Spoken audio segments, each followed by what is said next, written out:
Welcome back to Richo Hobby and Art. Going back to one of my collections. We'll talk about some of my coin collection. I don't have a huge collection. I'm not a numismatic. I have a few coins. Well, more than a few. But I have several coins I'm going to share with you today from around the world here in the U.S. and some tokens. So let's get started.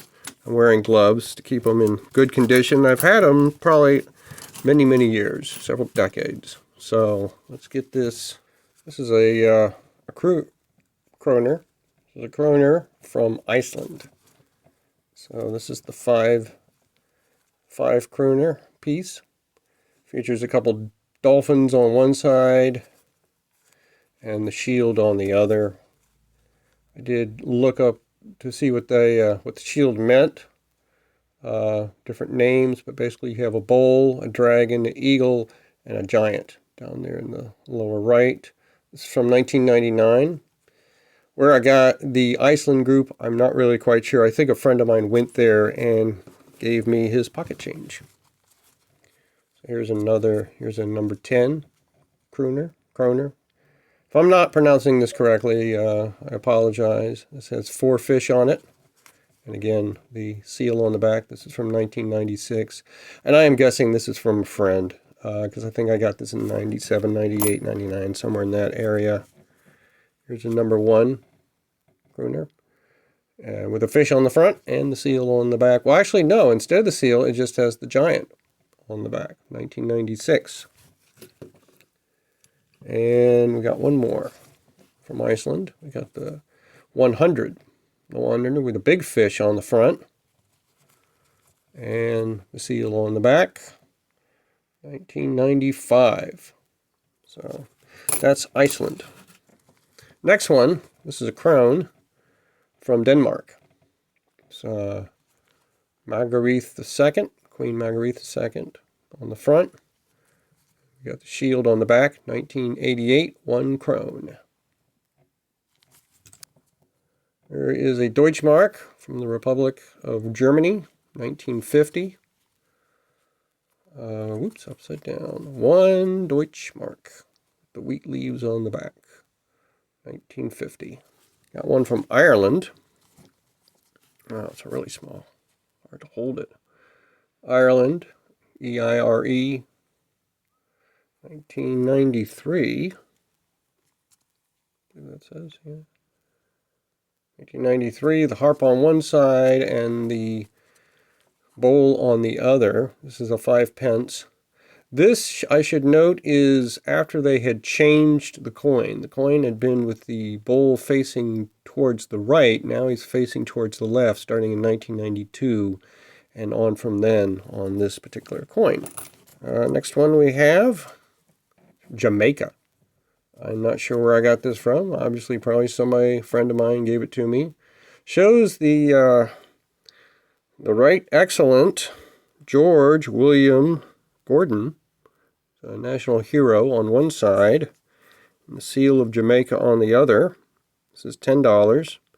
Came out in 2000. So I'm guessing a friend of mine gave me it because it's kind of that same time period, late 90s, early 2000s. This next one I have is of particular interest. It's a South African, 1962, 50 is the amount, and it's attached to this silver bowl. And so on the other side it has gentleman on unity is strength. Of course, this would have been during apartheid, so a different South Africa than what we know today. So it's like a gazelle or something on one side and the man on the other.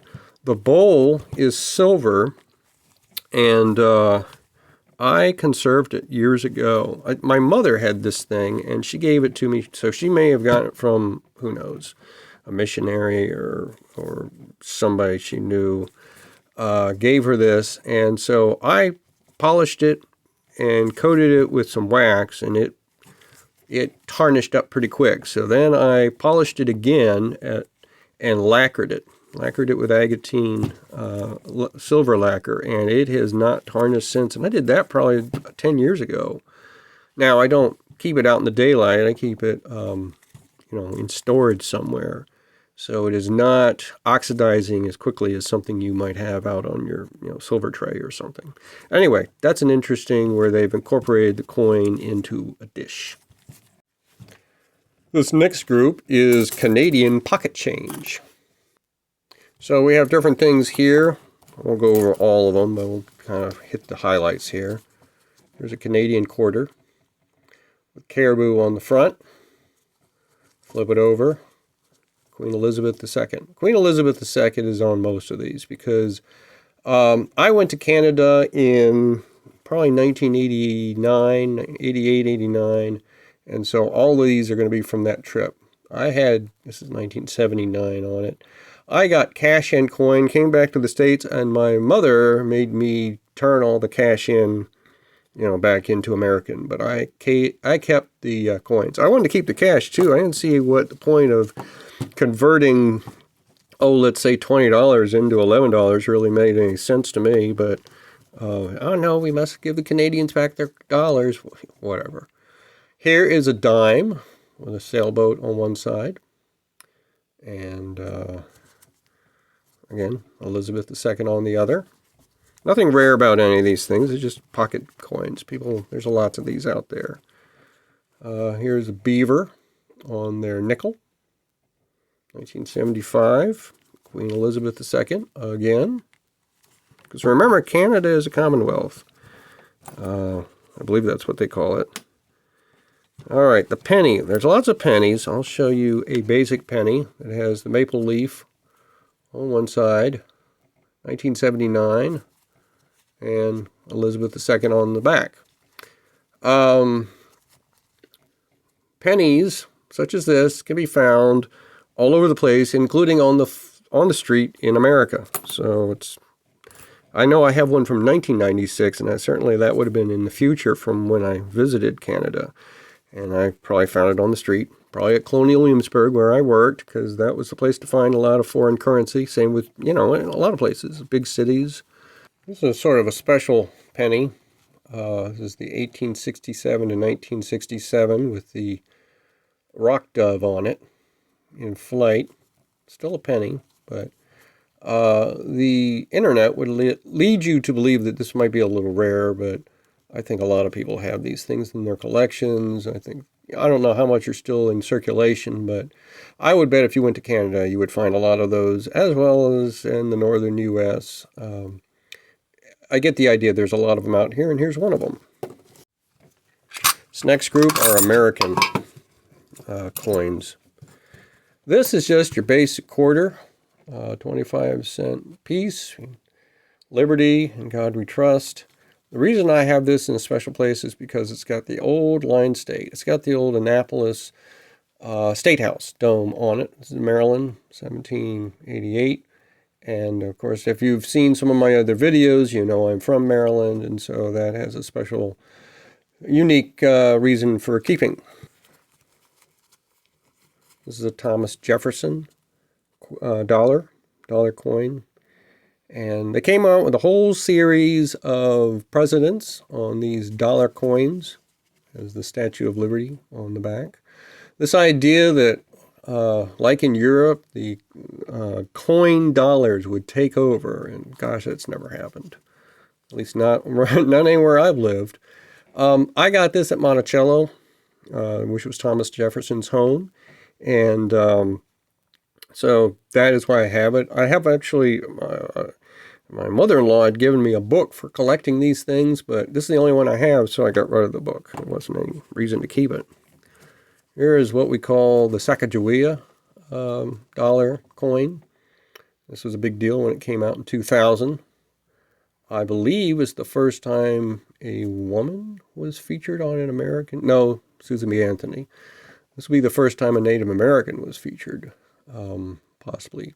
You numismatics out there can let me know if I'm wrong, but there's something unique about the Sacagawea coin, and that it was a first of something.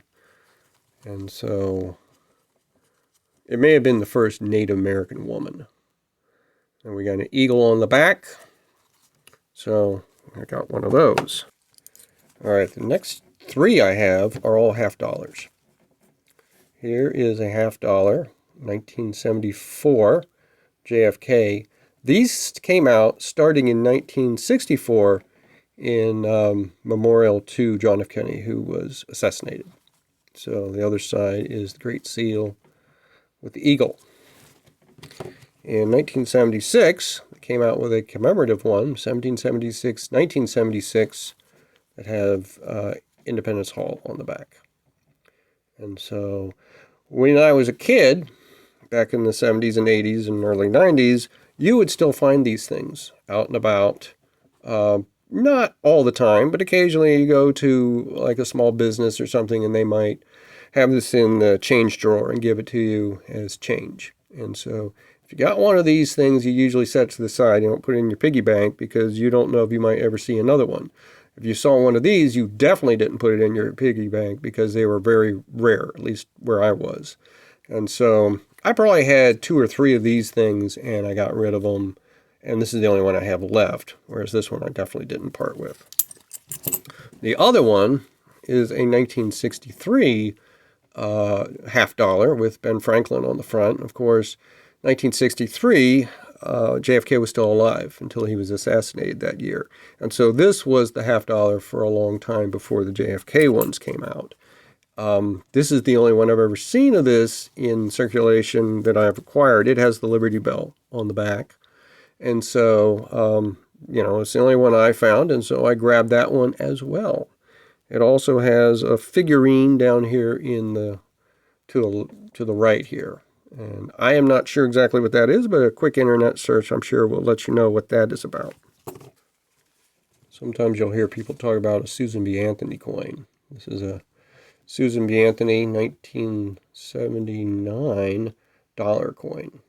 So Sacagawea is not the first woman, but she may have been the first Native American woman. I don't know. Has an eagle on the back, and I received this somehow, somewhere. And again, this was one of those things that if you got one, you didn't put it in your piggy bank, you set it to the side because there weren't a lot of those out there. This last one for the U.S. is the oldest one in my collection. And I got this probably in currency at some point. This is a 1943 penny. So it's a wheat penny for those. The thing that's most interesting about this is it's all gray. All the copper or copper-like material is gone. And maybe it wasn't there to begin with. I've always thought this was very weird. It was gray when I found it, and it's been gray all this time. There might be a little bit of something on there on the edge, some of the original copper. I can't tell. That's probably actually dirt. Probably come off if I cleaned it. But I've always found this kind of gray penny, very faded. I've always found it very interesting. I believe that's a 1943. I've always kind of thought that. But anyway, I always thought that was an interesting. Now, I've seen a lot of wheat pennies out there. I mean, people have entire jars of wheat pennies. It's not that rare, but this gray one, that's just, I don't know. It's very interesting to me. All right, the next thing I'm going to show you is some of my currency. This is a 100 mark from Brazil. And I got this out of a cereal box. Doesn't that sound appropriate? Back in the day, back in the 80s, you can get all kinds of things out of cereal boxes, like baseball cards and apparently also money. You could see it's folded these two places. So it was definitely folded up in some sort of a little plastic container and buried in there with your Cheerios or Frosted Flakes or whatever the heck I was eating at the time. It would not have been Frosted Flakes, but it would have been something. And so anyway, that is an interesting thing that I've kept all these years. This one, I think, is a joke. I think this is just, this is something that came in the mail with like about a bank or something. It's supposed to be an old $5 note. Maybe they looked like that once upon a time. What I always thought was interesting is it's on this very old-looking paper. It's probably paper that's been attacked by acid to make it look older than it is. But, I mean, it says copy down here. But I just always thought that was a weird thing, and for some reason I've kept it. Here are two $2 bills. So we'll look at this one first. This one I would have gotten as currency. Someplace I went, it was just $2 and change, and he handed me a $2 bill. And again, as I said, when you get things like this, you don't put it in your piggy bank, you set it to the side. On the back, we got Monticello. It's a $2 bill. I'm not sure that, I'm sure there are still some of these out there, but boy, you don't hear about it anymore. This is from 1953. It's in pretty good condition because, I keep my stuff in decent condition. It's got some folds in it because, it was in a wallet at some point. But, yeah, it's, I don't know. I haven't seen a $2 bill in circulation for years, but we, so often are using credit cards, and now we're using apps on our phone and stuff like that, wiring money, so cash is not as prevalent as it was back in the day. Here is the only piece of money I've paid money for. I probably bought this $2 bill for $3 at a coin and antique store back in Annapolis when I was growing up. Same place that I bought the baseball cards. If you saw the baseball card video, it's the same place I got those. So this is one of those 1976 ones that show the signing of the Declaration of Independence on the back. And so this is a special one that came out. It's very nice. It's a lot of detail for the back of a dollar bill, for an American dollar bill. And so there's just, you could see a lot of detail in the faces and the textiles, the furniture. My gosh, there's just so much detail in this picture. And so, it's obviously from an engraving, or they made an engraving to put it in the press. But it's just a very nice piece, and I've kept it all these years because, again, why get rid of it? You're not going to see this in circulation very often, especially today. Additionally, I have a couple of these books for collecting things. We have the National Parks and the 50 State Quarters. This was made by Scholastic. This is by Tangerine Press. The state ones, state quarters, you still see these in circulation. But you have spots for all your quarters, and then a nice little book that talks about each of the states, map of the U.S., and and also the process of finding the images for those. There we go. Talks about the process and celebrating the 50 states and that sort of thing. So that comes in this book. And then this other, the collector's kit for the National Park Service for 2010 to 2021, came with a book, and also, well, it comes with this book and then this book. But so this book talks about all the national parks that are included. Doesn't, obviously doesn't cover every national park. There's so many of them, but covers all the national parks that are found with a map showing where they all are, including in the U.S. territories. And so that's nice. And then the collecting book. And as you can see, I don't have that many. I have a lot, but I don't have as many. I find that a lot of them for this series I get from the carts at Aldi. If you start with one cart and then you end up with another, that's where I've been, because I'm not using change as much as I used to. So I got a lot to do. The main one that I wanted to get was Harper's Ferry, because I worked at Harper's Ferry as an intern back in the 90s in college. And so that national park is really the most exciting to me. Of course, now I live eastern Tennessee, and so we have the Great Smoky Mountains. And here they are. 2014, I don't have that quarter. So that's something to find.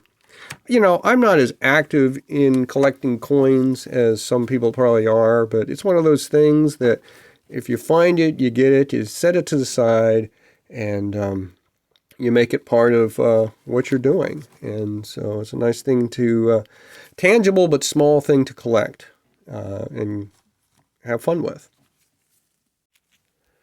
I'll finish this off looking at some tokens. And I have another one somewhere. I can't even find it. It's an arcade one from an arcade game. Don't even know where it is anymore. So this first one is from the CIA, the Central Intelligence Agency. And I had a friend of mine who went to the CIA for business, and he came back and brought some goodies back. I may have talked about this before. Here's a pen from the Central Intelligence Agency that he got for me. He also got a Stein. I guess it's in the Stein video that I did. So he got me the Stein, he got me that pen, and this token. Like the things that you can buy at a, at a U.S. Department building. But anyway, so it's got that on one side, it's got the building on the other. I assume that's what that is. It's a pretty sturdy material. But it's an interesting thing, and I still have it. This is the one I got from Model Railroad Magazine. It's Collector Series EFM, I think that says. That might be... I don't know exactly which kind of locomotive that is. I mean, it looks like an EF, but it could be one of the others. But anyway, this is the Dreamers Plan Build collection. And so they were coming out with... I used to subscribe to Model Railroad. I didn't do model railroading. I just thought it was neat, so I subscribed for a little while. And so they came out this Dream Plan Build video series, and they sent everybody a token to get them all excited about it. Of course, right after that, I stopped subscribing, but I still have the token because, I mean, you know, it's nice detail. Why I don't collect a lot of tokens, but the few that I have, it's just an interesting thing to keep. This thing might be considered more of a badge than a token, but this is from the West Annapolis Fire and Improvement Company, celebrating their 100 years. They started in 1911, and this was from 2011. Now, if you had seen the Fire Patch collection, you know I was a member of the station for several years. And that's when I collected patches. That's what I did all my firefighting stuff. So this is Company 40, West Annapolis Volunteer Fire Department. That's their seal. And so, though I was long gone by the time 2011 rolled around, I still have friends there, and they sent me this from the recognition dinner. This last token, it's not like any of the others, and I don't have a lot of memory about this. I got this at the Virginia Marine Science Center, which today is known as the Virginia Aquarium. I don't remember if I paid for this or what. You went in a room and maybe you put a quarter in a machine. Maybe you didn't. This would have been from the 80s, late 80s. But they it had something to do with sand grinding. And so however you did it, there would be some noises and this token would come out. This is an acrylic token with a picture of a fish on it. It's kind of hard to see, but... So there's a fish on there, and I got the idea that it was sort of etched in there with a sand grain material. I mean, nowadays, this is long before 3D printing. This is long before laser printing. So if you recognize this thing, let me know in the comments or what process went in to make this. But anyway, this was an interesting token. It's actually, of the tokens, it's the oldest I have, other than the one that I have from the arcade, which is just, it's the size of a penny. And it's buried deep in the apothecary puzzle cabinet. So I wasn't in the mood to try to get that out. But anyway, that's my tokens and coins. And if you have any ideas or thoughts on any of them, let me know in the comments. Otherwise, thanks for watching.